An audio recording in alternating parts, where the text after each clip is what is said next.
বিশেষ করে মেয়ে বেদাতি ঘরে দেওয়ার ক্ষেত্রে আরও বেশি সতর্ক হবে, কারণ মেয়ে পুরুষের তুলনায় দুর্বল, কারণ তার অধীনে তাকে থাকতে হবে, তার কথা মেনে চলতে হবে। সুতরাং সেখানে গিয়ে একটা সহি আকিদার মেয়ে অথবা সহি আকিদার পরিবারের মেয়ে গিয়ে সেখানে গিয়ে বিভ্রান্ত হয়ে যাবে, মনে করো যে আমার বাবা মাই ভুল পথে আছে, গোমরা হয়ে যাবে।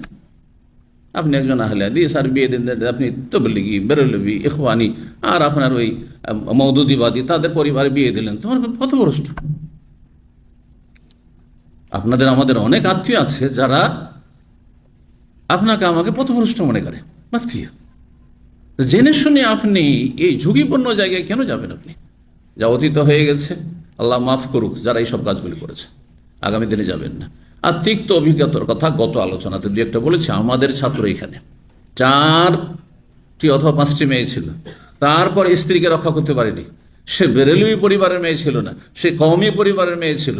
তার আপন ভাই হচ্ছে কওমি হুজুর। হ্যাঁ, সে বলছে আমার ভাই কওমি হুজুর, হ্যাঁ বড় হুজুর, বড় আলেম, সুতরাং আমার ভাই তোমার চাইতে বেশি বুঝে। এই ছেলেকে পারল না। এই ছেলে ইসলামিক সেন্টারে দীর্ঘদিন 10-15 বছর আমাদের ছাত্র, এই আপনার 2-4-5-7 বছর আগে এখান থেকে চলে গেছে ব্রাহ্মণবাড়িয়া বাড়ি। বুঝতে পারছেন? কোনো মতে স্ত্রীকে পারি 4 মেয়ে নিয়ে তালাক নিয়েছে। আশ্চর্য হয়ে যাবে না।